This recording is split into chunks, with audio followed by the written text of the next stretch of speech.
Hello, this is Russell Moore, and you're listening to The Russell Moore Show, brought to you by Christianity Today.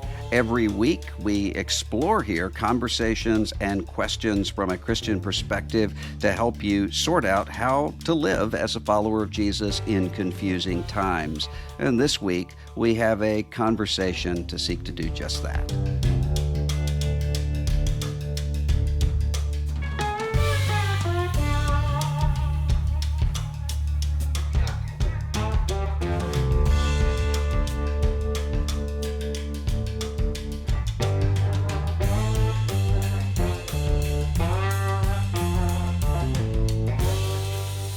I just watched a movie last night with my wife called Surprised by Oxford, based on the book Surprised by Oxford, which I had read a while back by Dr. Carolyn Weber. And I'm really looking forward to talking to her today about a lot of different issues about how we can actually interact with very secular people as Christians, and the sorts of things that she has learned over the years. Carolyn Weber, if you're not familiar with her, is an award-winning author. She's a professor. She's served on the faculty at Oxford, Seattle University, University of San Francisco, Westmont. She was the first female dean of St. Peter's College, Oxford, and now one of these books is a movie.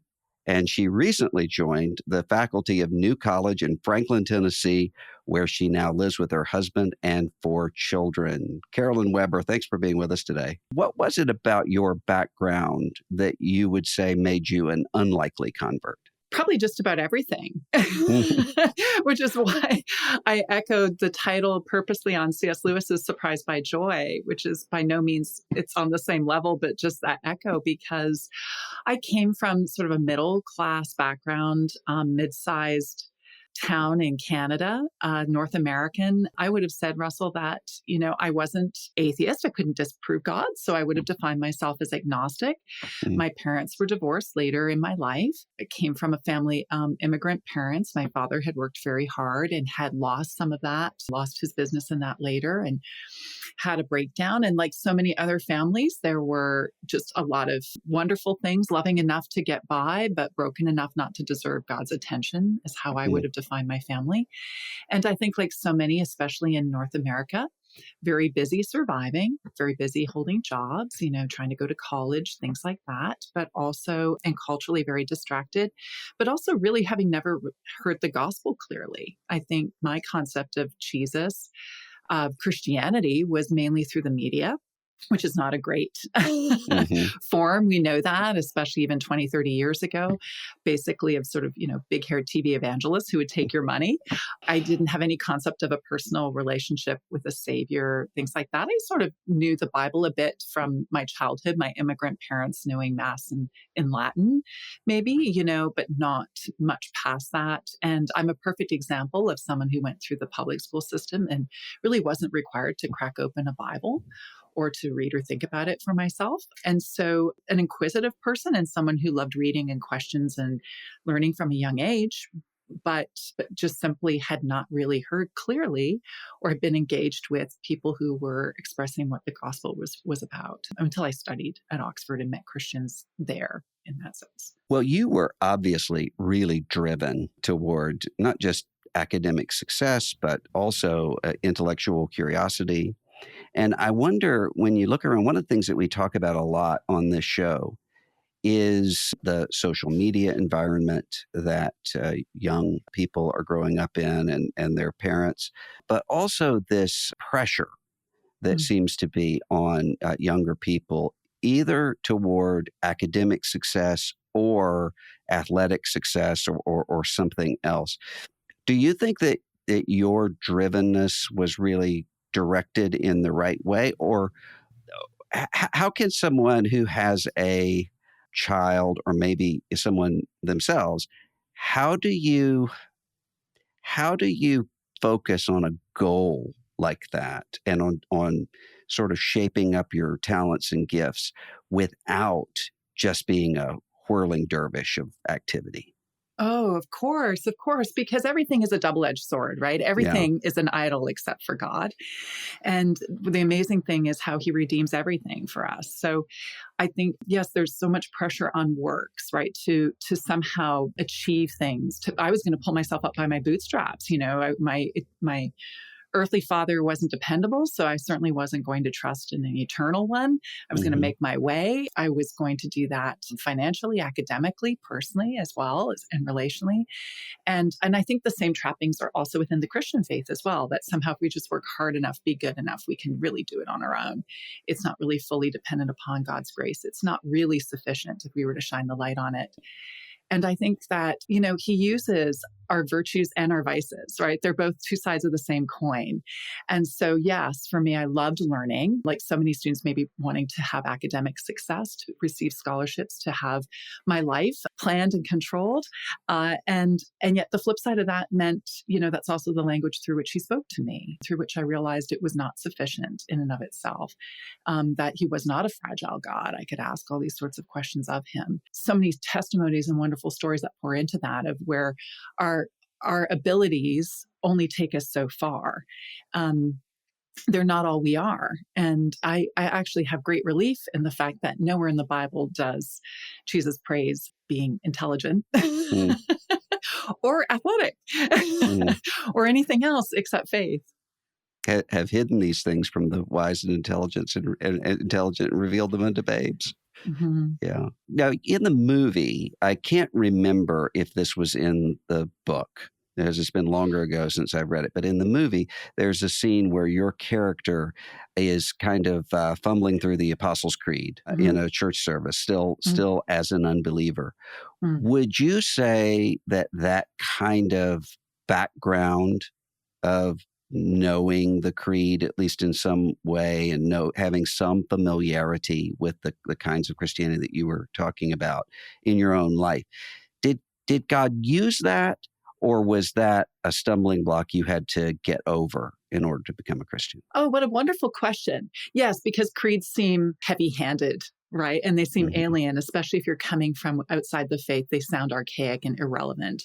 And I absolutely agree with Lewis that I think one of the greatest hurdles to faith is people don't believe it's relevant to their own lives. But one thing I realized as I started studying more, reading these creeds, is that people had thought these thoughts and prayed these things for thousands of years, and that there was great hope and power and humanity threaded through them, and that these things have been withheld from us in many ways in the public curriculum or in the public discourse. Instead of actually, we keep reinventing the wheel and wondering why the wheel is lopsided. Hmm. When there's a groove there for us. So I think those were some of the things that actually started to get under my skin in a good way, under my soul skin. That was one of the sneaky things about Oxford, was things like evensong, going to chapel after, in the evening at the end of the day, and listening to the hymns and listening to the creeds. And it's even when you read scripture and you don't believe it. Hmm. It's very powerful. Once you read something, you can't unread it, right? Once you Yeah. sing something, you cannot sing it. So the creeds, after a while, you begin to think about it. It begins to soak in. It works in ways that why the Holy Scripture, as Bonhoeffer says, is so different from any other type of literature. Well, once you arrived at Oxford, of course, as you tell the story in the book and as the movie depicts it, you met some Christians and ultimately became a Christian. There are a couple of things I was really interested in there. One of those things being, we've mentioned here before on the show that one of the things I've noticed with Christians who are on secular university campuses, especially on elite secular university campuses, is that often they lack confidence, and I think some of that comes from the fact that they think they have to be prepared to be able to engage with unbelievers, meaning I have to be ready to answer the problem of evil and archaeological findings about Jericho and all of these sorts of questions. And until they feel ready to do that, they don't really know how to engage. As somebody who's kind of been on both sides of the veil here, Mm. what did Christians do right and wrong when it came to relating to you as a very secular person at the time? Oh, well, I think it's so well intentioned, right? And at least Christians are trying, but there's two sides to that word as well. Hmm. But, in secular camps, we can feel so much pressure to have to share the truth, to answer all those questions. And some non-believers are throwing those darts, and answering those questions are helpful, but they'll only take you so far.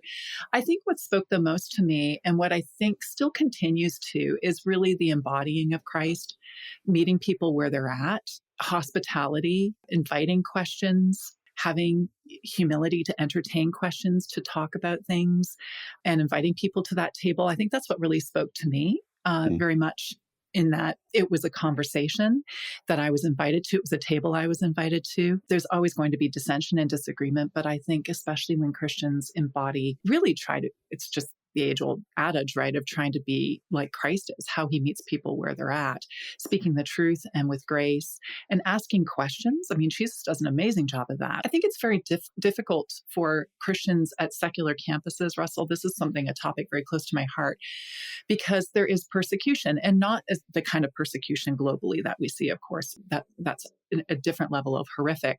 But even in North America, there's quite a marginalization, and it can be quite subtle, right? Ways in which oftentimes Christian faculty might not be hired, or they might not be promoted, or they might be sort of subtly silenced or pushed economically because they have to support their family, or academically because they can't publish about their faith or whatnot. And it seems particularly around Christianity. And that's an age-old dilemma. But what it does is it's a very subtle form of sort of forcing people into different channels. And I've experienced that exactly myself. I've even seen that in interviews and things. And so how to navigate that, of course, without selling out what we believe and the God that we love and represent, but also finding ways to be savvy about that. We're always being required to be serpentine doves, and I think nowhere else than particularly on college campuses. I told my wife as we were watching the movie, and you do not have to speak to this. As a matter of fact, don't speak to this. But I said, I am sure that there was someone in a writer's room or in a director's chair saying something like, we need to have a more dramatic sort of conversion scene, because this was a very slow working out process that's there. Mm. And it's much more theatrical if you have someone who suddenly loses an argument and what must I do to be saved? But that's Right. not the way most people actually come to faith in Christ. No. And I'm wondering for you, would the Christians that you knew, would they have been able to see something happening in you? You're moving closer, or were you one of these situations where kind of the closer you came, the more you kind of argued from the other side? Actually, what rattled me, to be honest, was when I first read the Bible cover to cover, because I fully expected to do that initially as fodder to take down my Christian friends Mm, and to show them how ridiculous they were. And I did not expect, as a trained reader and studying literature, to actually read the Bible and thought, oh, mm, this is really inconvenient. It actually makes a lot of sense. Systematically, it makes a lot of sense. The book of Genesis made complete sense to me. The post-lapsarian world and our human nature. There's no story older than the choice in the Garden of Eden, right? Between knowledge, and we have a lot of information, but very little wisdom in our culture. And oftentimes the questions are not what we should do, but perhaps what we should not do with what we know. mm. And those age-old rooted questions. And once I started reading that, and then this overarching story, and then within it, all these smaller stories that spoke to me, I had a great dilemma. And I think after Mhm. that, there were, of course, other questions that grew, but I think when I did become fully a believer and handed my life over to the Lord, I do know my friends and my family could see that. I mean, actually, that was probably what was so unnerving. Most of my circle were not believers. My brother, who had a great, delightful sense of humor, I remember him saying when he picked me up at the airport, I was afraid I was going to meet you and you've shaved your head and you're handing out flowers, that kind of thing, right? But I do think that it's a different process for everyone. And in how, for me, not coming from a church background, it felt more Paul. I know I grieved what I missed, and I can't unwitness what I'd known to have seen. Mm. And I also have dear friends or know folks that grew up in the church, and becoming really real with Jesus is a different process, but they're all beautiful and powerful and meaningful in him. Because I think there are a lot of people who, in Surprised by Joy, for instance, Lewis Mm-hmm. starts with a sense of theism, and then, of course, by the time he gets to the zoo, he has somewhere in that He converts become on a motorcycle. It's on a awesome, Russell. motorcycle. Yeah. I mean, how cool is that? And then the sidecar is even worse. I just converted in a dorm room, you know? But I think there are a lot of people for whom it's even slower than that. Mm-hmm. And maybe they Mm-hmm. look back and they say, I just can't point to that one emotional sort of experience. And that Mm-hmm. starts to throw them to say, Mm. did I really experience conversion when I just can't really trace back exactly when that happened? Have you But I think, encountered people like that? oh, of course, of course. And I think we're all different. And I think Peter would have said the same thing. Mm, You know, Lord, I love you. I would never betray you. I would never betray you. And then when he's thrice reinstated, you know, does yeah. that mean he didn't love the Lord all the way through? It's a different point of seeing. It's like raising Lazarus, you know, it's his dear friend that he weeps over. But, you know, I love, you know, Billy Graham's wife, beautiful poem on Lazarus. She makes us ask the question, you know, was the Lord weeping because he had to bring him back? Was it actually a gift for Lazarus as well? You know, was it a line in the sand for him? He's already asked his two sisters if they believe in who he is. Is this his question to Lazarus too? So for everyone, it's going to be a different process. As I'm sitting here talking to you, I can look up and see C.S. Lewis in a portrait over my head. I can look to the side and see a bust of C.S. Lewis and a map of Narnia. Oh, And that's lovely. obviously, someone who, and I think that's because going through a spiritual crisis as a 15-year-old and Mm, wondering, is Bible Belt Christianity just a hood ornament for politics and culture and manipulation mm, and whatever? Lewis was actually the way I was brought through that is by reading Lewis and getting this bigger, broader vision of Christianity. I imagine that there are many people who were introduced to your work first by just seeing those words, surprised by Oxford, and making the connection with C.S. Lewis. mm. Why do you think that this long after, Lewis is still affecting people this way? I think it goes back because he really does show that faith is relevant to our lives.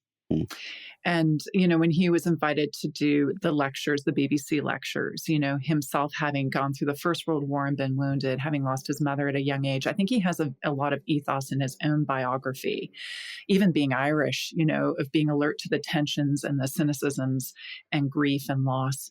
So his own ethos speaks a lot, his own life. But when he was invited to do the lectures and to talk to the public about the Christian faith at a time going into the Second World War when people are war weary, and you know, you have bombed London and he decides to open it with prayer and the idea that, you know, there's a God that actually does hear us. There's challenging our concepts in a very Aristotelian way of time, that it is different for God. And that, you know, if you're going down in a burning plane, do you still matter? If you're the widow praying on the earth for that spirit, does that still matter? If you've lost a son or a daughter, does that matter? And he opens with that in a very personal way. And so I think he stays so relevant because not only on one level does he write in so many genres that appeal to so many people about so many things, you know, so there's essay and children's literature and magical Narnia and sci-fi, you know, and grief. He writes about all those topics in very different, brilliant, accessible ways. mm. But he also, I think, answers the own questions that we have in our own heads. And, you know, is God really there? Does he really hear? Do my prayers matter? When I knock on the door, there's no answer. It actually seems like he's receding. He asks the questions that really, when we're sitting alone with our own very large cup of tea, or something stronger if you're not Baptist, I don't know. You know, you ask, right, or a pint or whatever. You ask within in that sort of, you know, Saint Teresa way, and within the castle of your own soul and the inner chambers of your own soul. And he asks those questions and he does them privately. And he reminds us, I think this goes back to the question you're asking earlier about, you know, how to represent Christ even in a secular campus. of embodying Christ, of reminding people, hopefully by our actions and the way that we speak it and extend Christ's love to them, that everyone we meet is immortal, right? As he says in his essay, The Mhm. Weight of Glory, every single person we meet is immortal, and they're traveling towards one destination or the other. And there's two different passports, the city of God and the city of man. And we're called to live in peace, but they both have very different teleological ends. I think in my case, I was surprised by sincerity in the Hmm. sense that Hmm. it was very clear reading the Chronicles of Narnia as a kid. I mean, even these little side comments. Now, don't go into a wardrobe yourself if you're in a room. These sort of side comments, and that came through in Weight of Glory and Mere Christianity and these things I read as a Hmm. teenager of taking the reader seriously. Right. And there was Hmm. almost a vibe of not marketing to you or Right. trying to manipulate you. And so I thought about Neil Gaiman, the fantasy author, talked about much later about how influenced he was by the Narnia books when he was a kid, and how Mm. disappointed he was later when he Mm. found out that there were these Christian themes, and he liked Aslan and those sorts of things. And he felt sort of a little bit cheated by that. I kind of had the opposite sense that this was somebody who was really dealing seriously with me and not afraid to, say, I have to, in order to put a good face on the gospel, I have to make sure that I'm marketing.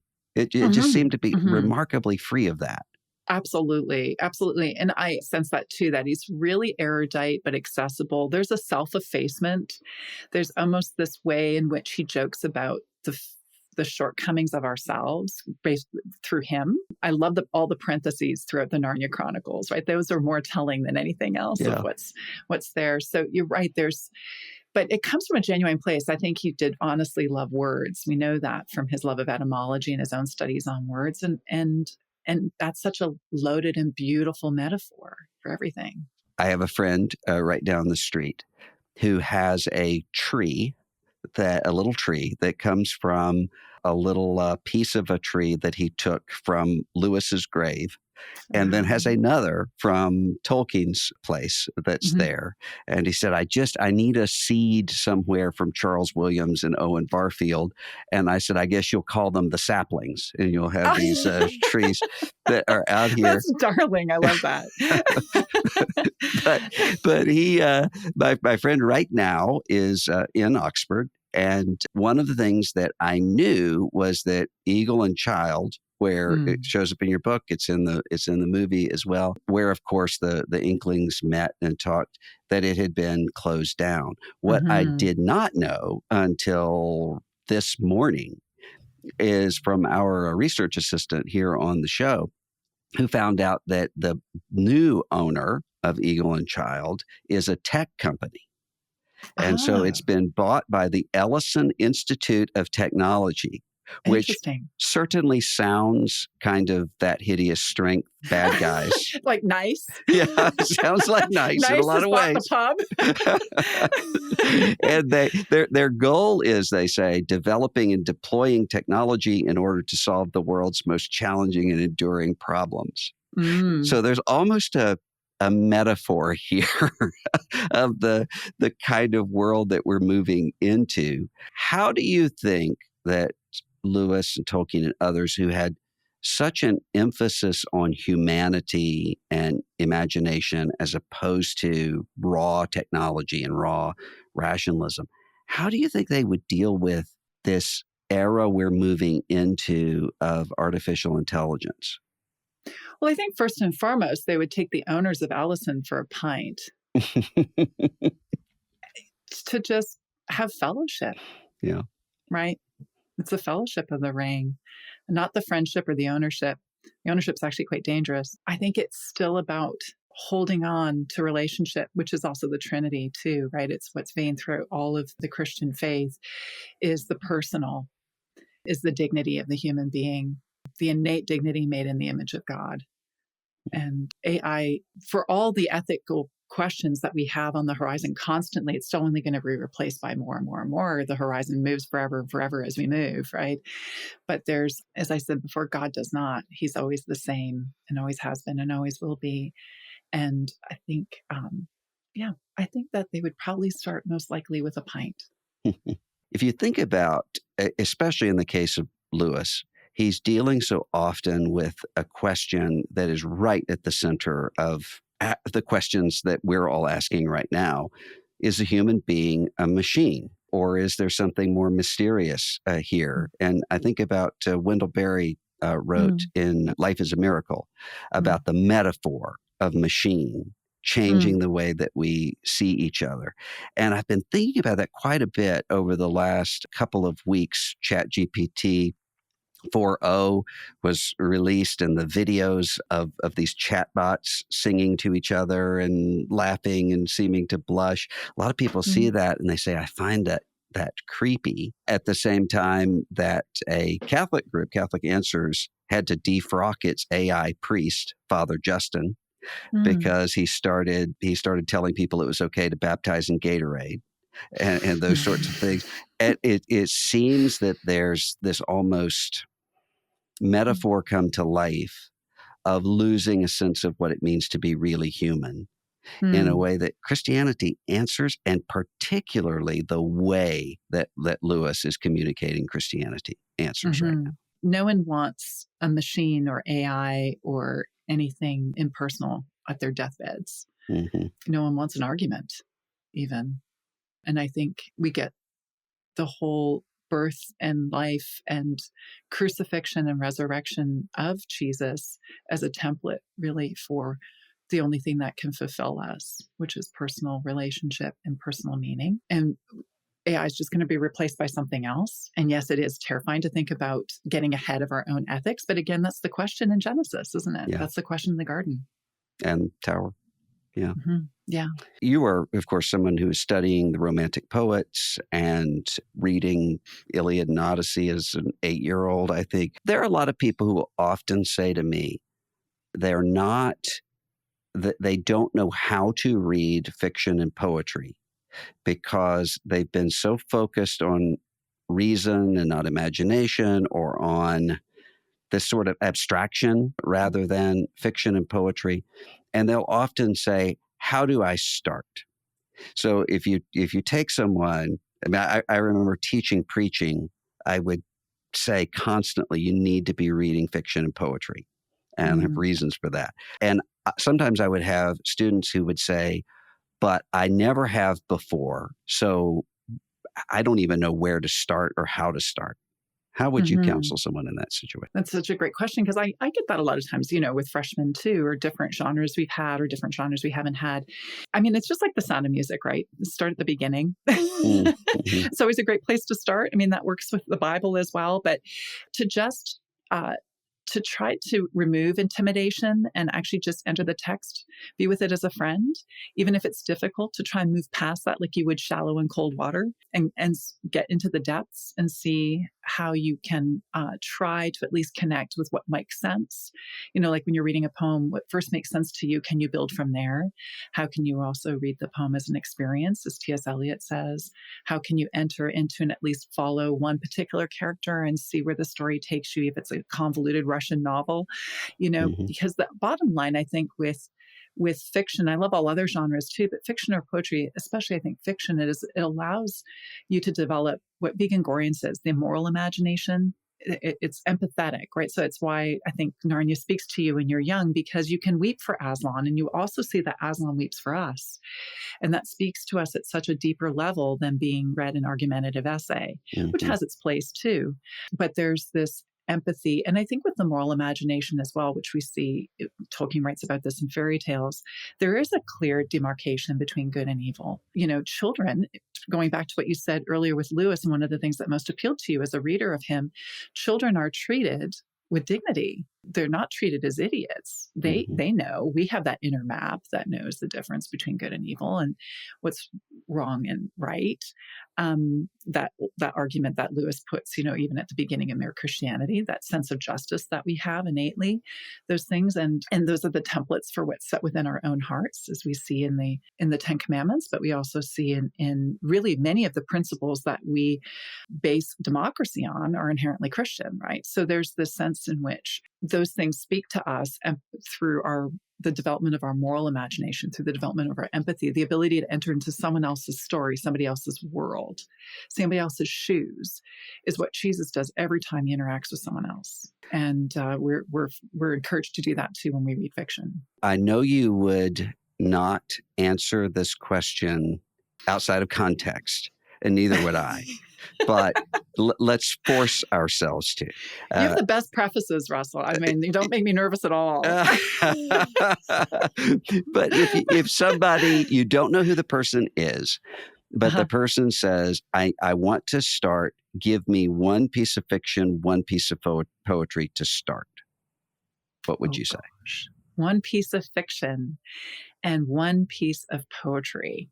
That is a horrible, cruel question, right? It's like Horwich says, right? It's the process of selection that's the most painful thing. Yeah. It's not the thing itself. Oh, my goodness. There's so many beautiful things. Well, I can see why, for instance, Lewis chose Wordsworth. Mm-hmm. He takes his title from a Wordsworth poem, Surprised by Joy, which is actually a short poem about feeling joy and then realizing that you shouldn't be feeling joy because you're grieving the loss of someone. But then you realize that loss is also joyful. The two are entwined together. They're both interconnected, that a paradox is a seeming contradiction, not a contradiction. And both of those things can be held in our hand. Those things that we normally divide, free will and predestination, or, compassion and security, or, how do we hold, they're very much, I think, a sign of spiritual wisdom that we can hold paradox in one hand. So I would say, I love Wordsworth's poetry, but I think that's a perfect example of something for fiction.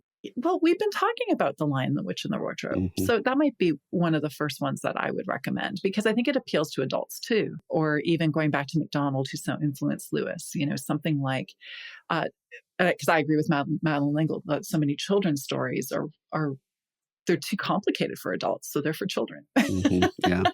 But going back to his stories of The Princess and the Goblin, The Hobbit, those wonderful fiction stories. There's so many. I don't even know where to start. But and honestly, just read the Bible. Read it for fun. I mean, the Old Testament, you can't make this stuff up. You can't make it up. It's incredibly entertaining. And all of those stories, you can never get to the bottom of them. And how they play and resurface and set the template for the New Testament, and for really how they resonate deeply in our own lives as facet of ourselves and other people we know, is incomparable. My wife teaches children's Sunday school, and one of the kids in her class is a really, really bright, very intelligent, far beyond his years sort of a person. And he wanted to submit a question to the curriculum that they use. Sometimes the host there will answer questions from kids. And he wanted to submit this question that said that he's really interested in being a writer, and he's really interested in mythology, but he feels bad that he likes to read about gods and goddesses because he's afraid that that's idolatry. And so is it okay for him to engage with mythology that way and still love Jesus? What would you tell him? Of course, you can engage in anything and love Jesus. It all points to the glory of God. There's not a single thing I've read that hasn't just pointed to his glory. So when you read the mythology, right, it's like Tolkien said to Lewis, which I think was so convincing to Lewis, is that many of this is the original revealed truth that's just been fragmented and shattered through so many different traditions and lenses. And that's why we resonate with these things. So many of them seem as prototypes, Orpheus, or the hero that travels to the underworld, Hercules, right? Whereas Jesus travels to the underworld and does the same thing, but restores us with life. He's the myth, the true myth. I think it's also helpful to know who Paul was preaching to.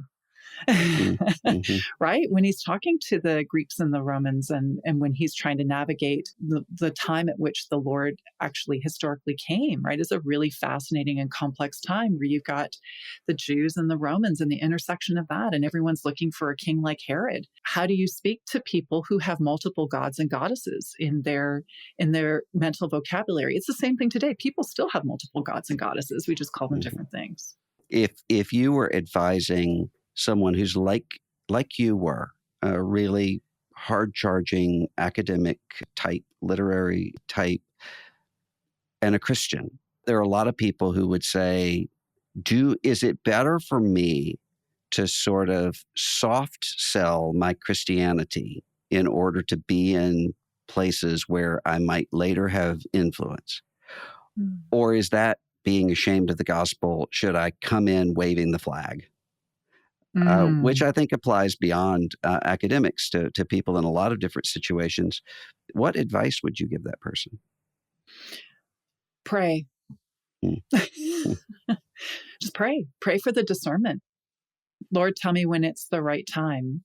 Tell me if I should build relationships slowly, like I do with doubting Thomas, or tell me if it should be where I don't have much time and I'm speaking in chains to a king, but telling him I wish he had everything I had but the chains.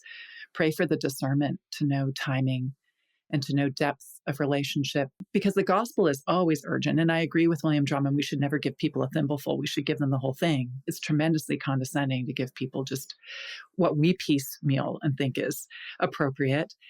But there is discernment in when and where and how. I was listening just this morning to Bill Maher, comedian, not at all a believer, atheist, you might even say an anti-theist, talking to Jerry Seinfeld. And Maher was talking about looking back on his life. And he said, I find that the difficult, bad experiences are not painful.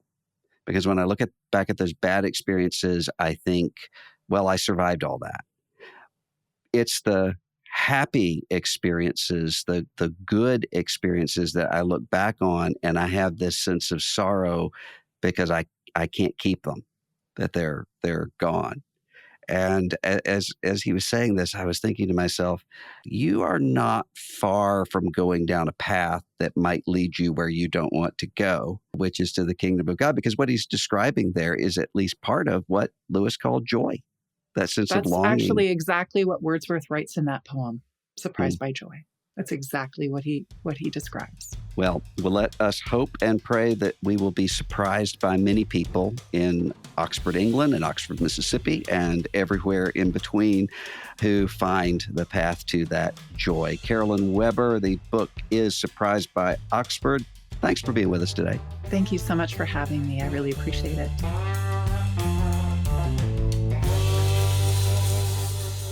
I really liked talking to her. She's one of those people that you can tell, even just in an hour conversation, this is somebody that I really like and would like to be around. And one of the reasons why I wanted to have her on, and I was not disappointed at all, is that she can give the perspective of the kind of person that I think a lot of us give up on. I think there are a lot of people who are in the church who are further down the path toward leaving than we know. And I think there are a lot of people that we think of as hostile to the gospel and hostile to Christ who are a lot closer than we know, and who really do have this sense of longing. And that's one of the things that I was glad to talk to her about, is that book, Surprised by Joy, is powerful beyond measure, because Lewis talks about in that book these signposts that lead a person to Christ. And the signposts are not arguments primarily. But what Lewis is talking about, the very last page of Surprised by Joy, that a hunger implies something that can satisfy that hunger. So physical hunger for food implies that there's such a thing as nutrients and nutrition. There's something there. And thirst implies that there's a need for something like water. We're often surprised by joy because that sense of longing is pointing us in a direction that sometimes we didn't expect. I hope that as you listen to Carolyn Weber, that you think about people in your own life who don't know Christ and maybe seem to be the last people that you would take time to talk with about these big questions, and have a meeting. Don't give up. You might be surprised. This is the Russell Moore Show. We'll see you next week.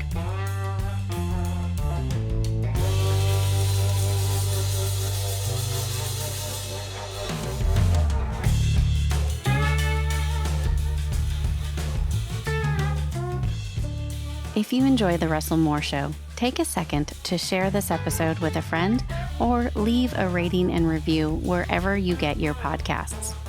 The Russell Moore Show is a production of Christianity Today. Executive producers are Eric Petrick, Russell Moore, and Mike Cosper. Host is Russell Moore. Produced by Ashley Hales. Associate producers are Abby Perry and Mackenzie Hill. Director of Operations for CT Media is Matt Stevens. Audio engineering provided by Dan Phelps. Video producer is Abby Egan. And the theme song for The Russell Moore Show is Dusty Delta Day by Lennon Hutton.